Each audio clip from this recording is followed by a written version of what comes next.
আচ্ছা, তোমরা কি স্পাইসি খাবার খেতে খেতে একদমই তোমাদের মুখটা পচে গেছে?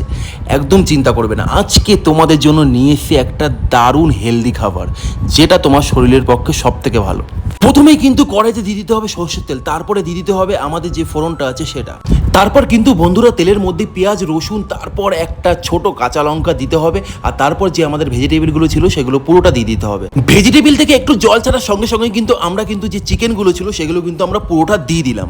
যেহেতু আমরা জিরের গুঁড়োটা সবার ফার্স্টে দিয়ে দিয়েছি মাংসের সাথেই, আর এখন কিন্তু হলুদ গুঁড়ো, তারপরে কিন্তু লঙ্কার গুঁড়ো, তারপরে একটু হালকা গোলমরিচের গুঁড়ো আমরা দিয়ে দেবো।